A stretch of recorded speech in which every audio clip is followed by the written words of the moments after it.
여러분, 오늘 본문의 말씀은 사실 우리가 이제 대강절 시즌, 크리스마스 시즌 때 많이 듣는 말씀이죠. 한 처녀가 잉태하여 아들을 낳게 되리니 그 이름을 임마누엘이라 하라. 성탄절을 앞두고 또 성탄절 날에 많이 우리가 묵상하는 말씀이 되는데, 이번에는 이제 제가 성경 통독을 하면서 좀 새롭게 이렇게 마음에 와닿은 은혜가 있었습니다. 특별히 이제 마태복음서가 이제 우리가 쭉 교인들이 같이 8월 말까지 구약 말라기 4장까지 보고 이제 딱 9월 1일이 되어서 마태복음을 읽기 시작하는데, 이 마태복음 1장이 예수 그리스도의 계보, 족보로 시작을 하잖아요.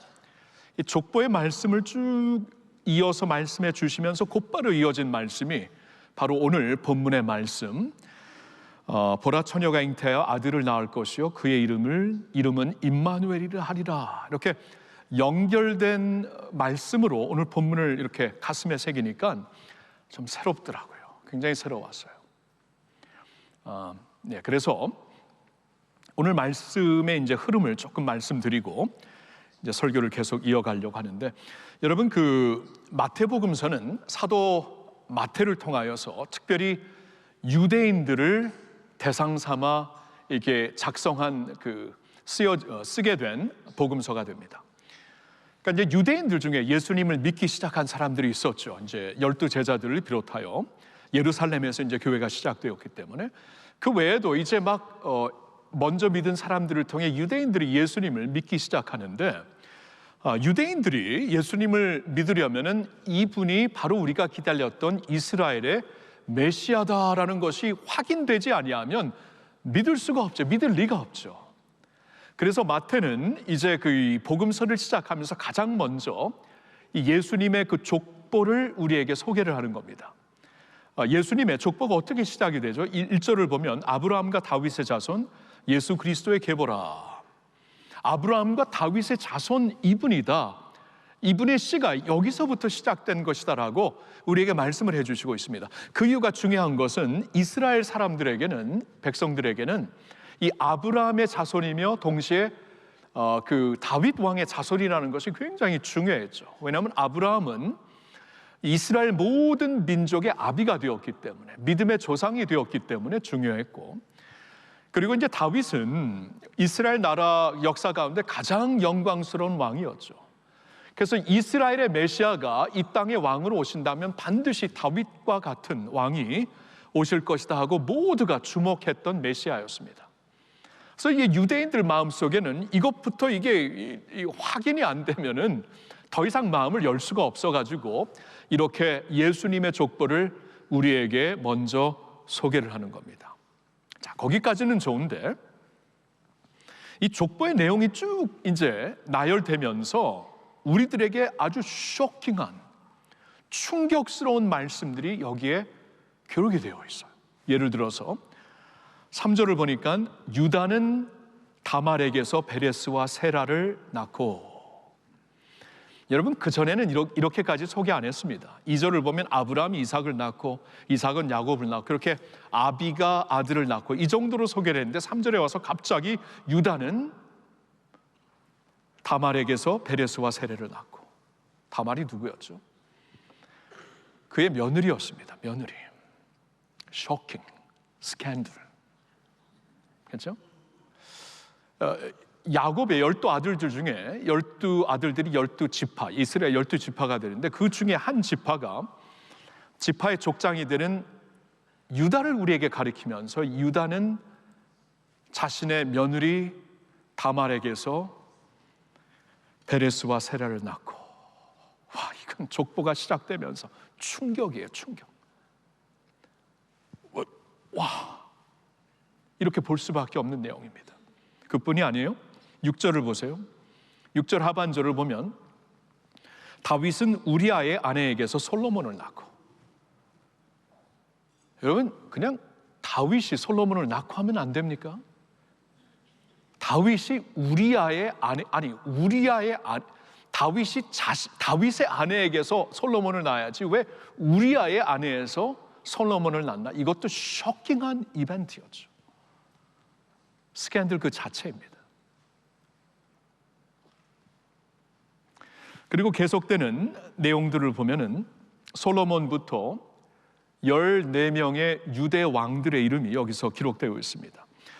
여러분, 그 유대 역사를 보면 포로로 바벨론을 끌려가기 전에 14명 이상의 왕들이 있었는데 14명으로 이렇게 줄인 이유는, 지금 여기서 마태가 모든 유대의 왕들을 이렇게 나열하려는 그러한 의도로 쓴 것이 아니거든요. 여기서 이제 메시지를 전하려고 예수님의 족보를 우리에게 소개하는 것이고, 그리고 이 족보는 아브라함부터 다윗까지 이스라엘의 족장 14명, 14대를 통해 앞부분이 이렇게 장식이 되어 있고, 그리고 유대왕 다음에 바벨론 시대에 살았던 사람들 14대가 우리에게 소개가 되어 있기 때문에 조화를 맞추기 위해 유대왕 14명을 특별히 의도적으로 골라서 쓴 것입니다. 근데 그 중에 우시아가 있고 므낫세가 있고 아몬이 있습니다. 우시아의 경우에는 하나님 앞에 너무나 큰 죄를 지어서 그를 나병으로 하나님이 치시죠.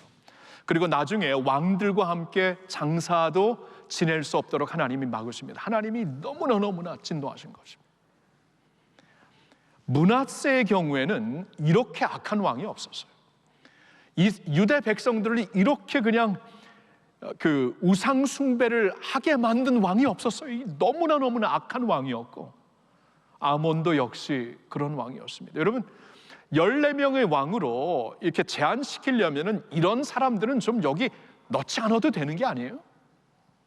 이렇게까지 너무나 하나님께 큰 죄를 범한 사람들을 여기에 넣으면서 이게 무슨 메시지를 주려는 것인가? 우리가 한 번쯤 생각하게 만드는 그러한 리스트가 됩니다. 그리고 바벨론 시대, 여러분, 바벨론 시대, 역사에서 좀 잊고 싶은 시대가 아니었겠습니까? 바벨론 시대, 나라를 잃고 성전을 잃고 완전히 이방 나라에서 흩어진 사람들, 역사에서 잊혀진 사람들이에요. 솔직히 70년이 되니까 돌아온 사람들이 있었지만 돌아오지 못한 사람들도 많았습니다. 그래서 나중에 이제 주위시 디아스포라가, 유대 디아스포라가 온 세상에 그렇게 흩어져 있었던 것이죠. 여러분, 잊혀진 사람들. 아니, 이스라엘의 역사를 쭉 이렇게 나열하면서 바벨론에 사로잡혀간 사람들이 이름이 여기 왜 나옵니까? 나올 필요가 없죠. 그리고 나와도 누군지도 모르겠고 다른 데서 찾아볼 수도 없는 이름들이 여기 나오고 있습니다. 그러니까 예수님의 족보를 보면 이렇게 쇼킹과 전혀 예상치 않았던 이름들과 수치와 스캔들과 안타까움이 적나라하게 그냥 보이는 예수님의 계보입니다. 이런 계보를 쭉 우리에게 소개하면서 이어지는 말씀이, 이제 이러한 그 조상들을 통해 요셉이 낳았고, 요셉이 이제 마리아와 결혼한 사람이 되었고, 그에게서 나온 아들이, 근데 아직 마리아가 남편을 육체적으로 알기 전에 성령으로 잉태된 자가 낳게 되리니 그의 이름이 예수 곧 임마누엘이라 하라 하면서 이게 연결되는 말씀이에요. 연결되는 말. 이번에 좀 마음에 와닿았던 것이 이게 연결되는 말씀이구나. 그러면 그 이름을 통해 이러한 그 구약의 모든 역사가 39권이 다 끝나면서, 창세기 1장부터 말라기 4장까지의 말씀이 다 끝나면서 구약 시대의 모든 역사가 이러한 수치와 아픔과 안타까움과 화려하고 영광스러운 것도 있었지만 업앤다운으로 계속 진행되는 구약이 끝나면서 그 구약의 역사를 한 계보로 쫙 보여주시면서 곧바로 이어주시는 말씀, 예수 그리스도 당신의 아들을 우리에게 보내시는데 그의 이름은 임마누엘이라, 곧 하나님이 우리와 함께 하신다. 이 모든 역사 가운데 함께 하신다. 이 모든 수치 가운데 함께 하신다. 이 말씀을 주시는 거예요. 이게 참 새롭다 이렇게 느껴진 것이에요. 자, 이 말씀을 통해 우리에게 주시는 그 몇 가지 의미를 우리가 한번 생각해 보겠습니다. 첫째로는 이것이에요. 하나님은 우리와 함께 하십니다. 세상의 혼란 속에서. 세상의 혼란 속에서 얼마나 혼란이 많았습니까? 이 유대 왕들의 한번 세계를, 시대를 한번 생각해 보면 열왕, 사무엘 상하, 열왕기 상하, 역대하 상하를 통해서 우리에게 그 이스라엘과 유대 왕들을 쫙 역사로 나열해 주시는 것이 이렇게 여섯 책이 되는데, 여러분, 우리 성경 통독을 하면서 그때 얼마나 혼란스러운 세대였습니까? 어느 왕을 통해서는 하나님이 부흥을 주시고 각성을 주시고 영적으로 새로움을 허락하시는데, 갑자기 므낫세와 같은 왕이 느닷없이 나오면서 우상을 숭배하게 하고, 하나님과 하나님 앞에서 이 죄를 범하는 정도가 아니라, 아니 백성들 자신만이야 백성들을 이끌고 우상을 섬기지 않으면 죽여버린다, 이런 식으로 백성들을 통치하는 왕들이 있었어요. 그렇죠? 얼마나 혼란스럽겠어요. 이 백성들의 입장에서는.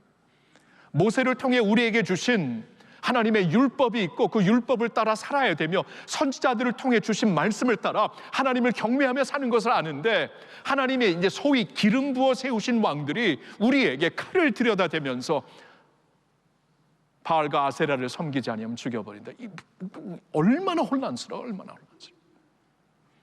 완전히 하나님과 함께 세상의 우상을 섬기는 그러한 세대 가운데 살았던 사람들, 혼란이었죠.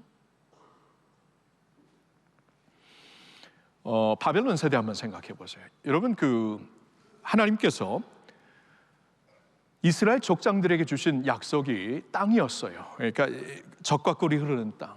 내가 너희에게 그 기업을 허락하여서 여기서 하늘의 별과 같이 많은 자손들을 허락하리라. 이 땅이, 이 그라운드가 굉장히 하나님의 약속과는 밀접한 관계가 있었던 것입니다. 근데 땅을 잃잖아요. 그냥 그 땅에서부터 바벨론으로 포로로 끌려가잖아요. 얼마나 혼란스러워요. 하나님의 모든 약속과 축복이 이 가나안 약속의 땅이라는 것과 연결이 되어 있는데, 땅을 잃었죠. 나라를 잃었죠. 하나님의 성전을 잃었죠. 영적인 정체성을 잃었죠. 모든 것을 잃게 된 바벨론 세대에 살았던 사람들 생각, 얼마나 혼란스러웠겠어요. 영적으로 얼마나 혼란스러웠겠어요. 이 사회적으로 정치적으로 얼마나 혼란스러웠겠어요. 그런 역사입니다. 그런 역사, 이스라엘 역사, 그런 역사예요. 근데 이 모든 역사 가운데 하나님이 연결되어서 주시는 한 약속의 아들, 그의 이름은 임마누엘이라. God with us. 우리와 함께 하신다. 이 모든 혼란 가운데 우리와 함께 하셨다. 우리를 잃지 않으셨다. 한순간도 우리를 저버리신 적이 없다.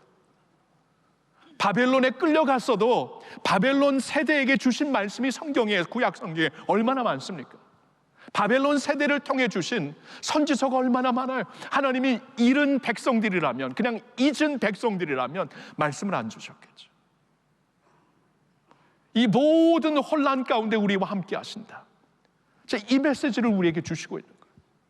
이스라엘의 수천 년의 역사를 보면서 업앤다운이 그렇게 심했는데, 이것이 우리들에게는 막상 접하는 우리에게는 이게 뭔가, 어떻게 이럴 수가 있는가, 어떻게 나라를 빼앗기고 성전까지 함락되고 이렇게 될 수 있는가, 이렇게 볼 수밖에 없지만, 하나님에게는 이건 전혀 서프라이즈가 아니죠.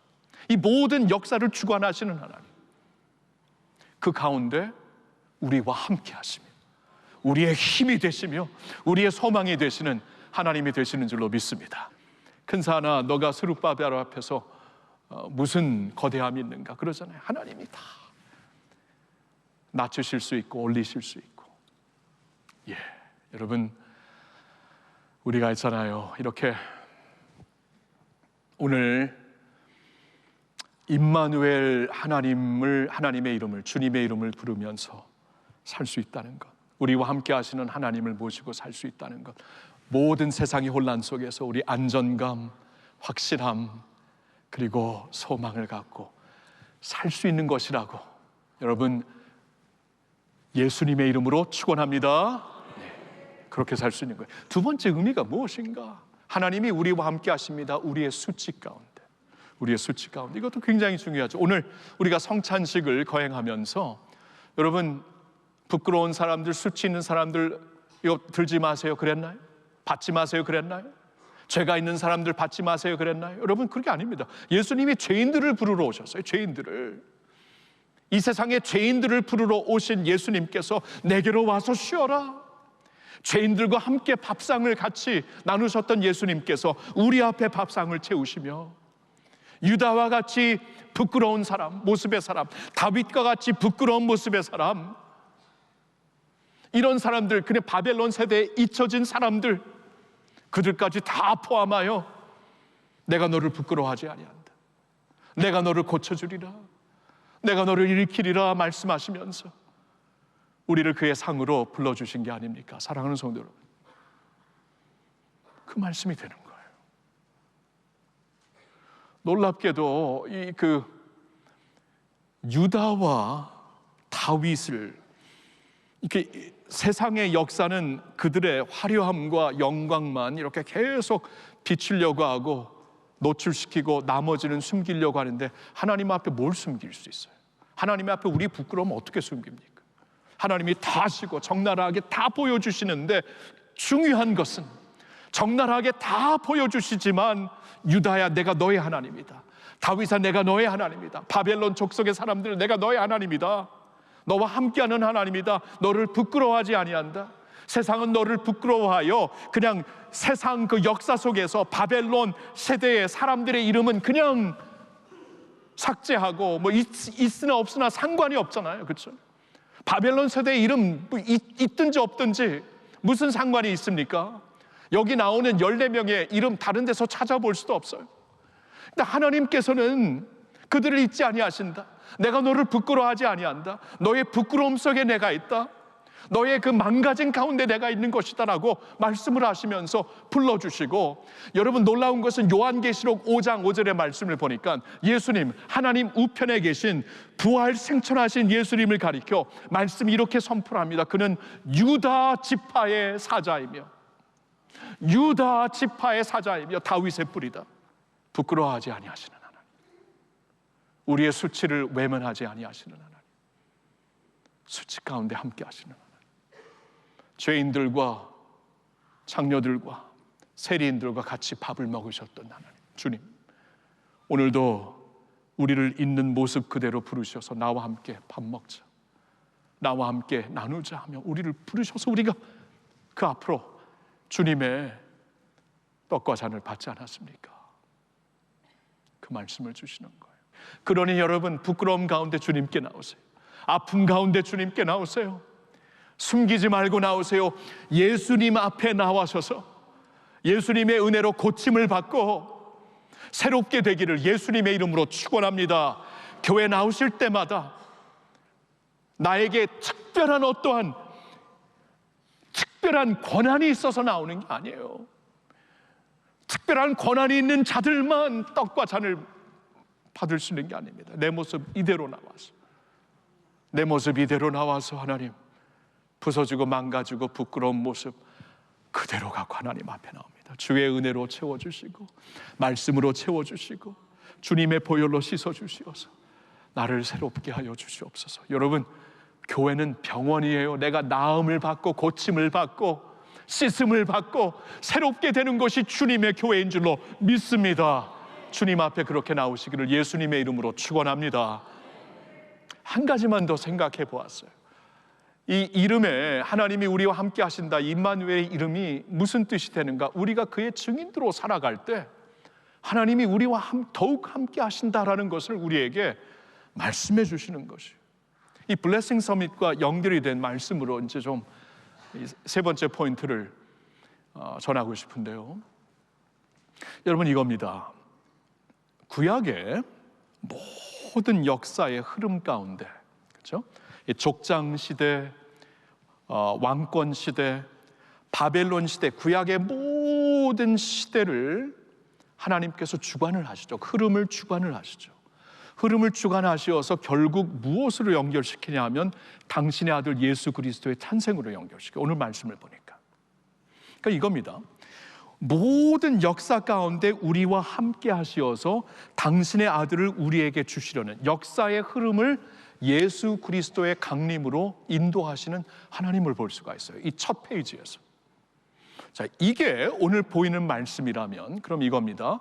이제 그런 면에서 함께 하신 거죠. 역사를 주관하신 하나님이 이 모든 수치와 이 패배와 부끄러움 가운데 함께 하시어서 결국 마침내 당신의 아들을, 당신의 메시아를 우리에게 허락하신 예수님의 예수님을 허락하신 하나님의 역사적인 관점이 있어요.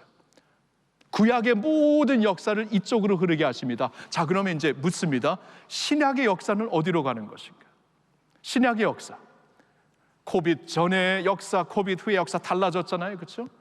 뭐 19세기의 역사, 20세기, 21세기 역사 달라졌잖아요. 이 신약 시대를 지금 살고 있는 우리들의 역사를 하나님이 주관하신다면, 구약의 역사를 주관하셔서 예수님 탄생으로 이으셨다면, 지금 우리가 살고 있는 지금의 역사를 주관하셔서 무엇으로 연결시키는가? 한 이벤트입니다. 예수님의 재림이죠. 예수님의 다시 오심이죠. 왜냐하면 성경의 마지막 책인 요한계시록의 마지막 장 22장 마지막 두 구절 20절과 21절을 보니까 이렇게 말씀합니다. 같이 읽습니다. 이것들을 증언하시니가 이르시되 내가 진실로 속히 오리라 하시거늘 아멘. 주 예수여 오시옵소서. 주 예수의 은혜가 모든 자들에게 있을지어다. 아멘 하면서 성경이 끝나요. 성경에 이렇게 끝나요. 20절 다시 봅니다. 그러니까 성경을 끝내면서 우리에게 마지막으로 주시는 말씀, 내가 온다. 반드시 내가 온다. 반드시 내가 온다. 모든 역사가 이곳으로 가는 것이다. 그러니까 주의 백성들, 예수님의 교회, 예수님의 신부가 대답을 합니다. 아멘. 주 예수요 오시옵소서. 이게 성경의 마지막이에요. 구약의 모든 흐름이 예수님의 강림으로 이어진 것이라면 신약의 모든 흐름이 예수님의 재림으로 이어지는 것입니다. 자, 이 말씀을 기억하면서 우리가 한 구절을 더 보겠는데, 마태복음 24장 14절이 됩니다. 같이 읽을게요. 이 천국 복음이 모든 민족에게 증언되기 위하여 온 세상에 전파되리니 그제야 끝이 오리라. 보셨나요? 그제야 끝이 오리라. 이 천국 복음이 모든 민족에게, 예루살렘부터 온 유대와 사마리아와 땅 끝까지로 천국 복음이 모든 민족에게 증언되기 위하여 온 세상에 전파되리니, 복음 전파가 있을 것이니, 주님의 세계 선교가 이루어질 것이니 그제야 끝이 오리라. 하나님께서 역사에, 오늘날의 역사를 완전히 주관하시면서 끝으로 예수님 다시 오심으로 인도하시는데, 그 끝이 언제 온다? 복음이 모든 민족에게 전파되었을 때. 그러면 우리와 늘 함께 하시는 하나님이 어떤 면에서 우리와 진짜 그리고 강력하게 함께 하시는 것인가? 우리가 복음의 산증인으로 살 때, 전도를 할 때, 선교를 할 때 그 말입니다. 오직 성령이 너희에게 임하시면 너희가 권능을 받고 예루살렘으로부터 시작하여 땅 끝까지 너희가 내 증인이 되리라. 성령이 같이 하심으로 함께 하시는 하나님 증인으로 사는 것이요. 지상명령, 제자들에게 너희는 가서 모든 민족으로 제자를 삼아라. 볼지어다 내가 세상 끝날까지 너희와 함께하리라. 모든 민족으로 제자를 삼아라. 나 임마누엘의 하나님이 그런 너희들과 영원히 같이 하면서 너희들을 통해 내 나라를 완성하리라. 그 말씀이에요. 저와 여러분들이 임마누엘 하면은 나와 함께 하시는 하나님, 나를 위로하시는 하나님, 나를 새롭게 하시는 하나님을 뛰어넘어야 돼요. 거기서 끝나면 절대로 아닙니다. 성경을 보니까 첫 페이지부터 마지막 페이지까지, 신약의 첫 페이지로 마지막으로 연결하시면서 우리와 함께 하시는 하나님이 우리를 통해 당신의 나라를 이루어 가신다. 왕으로 다시 오실 예수 그리스도의 길을 우리로 준비하게 하신다. 그 말씀이에요. 사랑하는 성도 여러분, 하나님이 함께 하시기 때문에 우리가 이런 꿈을 가지고 살 수 있는 것이죠. 이러한 사명을 갖고 살 수 있는 것이죠. 나 혼자 살기도 바쁜데, 내 자식 돌보기도 너무나 벅찬데, 여러분, 그렇죠, 내 힘으로는 벅차죠. 근데 하나님이 함께 하십니다. 임마누엘, 하나님이 함께 하시면서 그 하나님의 영이 우리에게 권능을 주시기 때문에 우리가 있잖아요, 주님의 백성들로서 세상을 품고 온 세계를 나의 구역과 나의 지역으로 품고 기도할 수 있는 것이고 선교할 수 있는 것이고, 선교는 멀리서만 하는 게 아니라 우리 바로 이웃에게도, 그렇죠, 복음을 전하고 복음의 산증인들로, 그리고 땅끝까지 이르러 주님의 증인들이 되시어서 하나님의 함께 하심을 우리 일평생 누리고 온 세상에 전파하며 사실 수 있기를 예수님의 이름으로 축원합니다.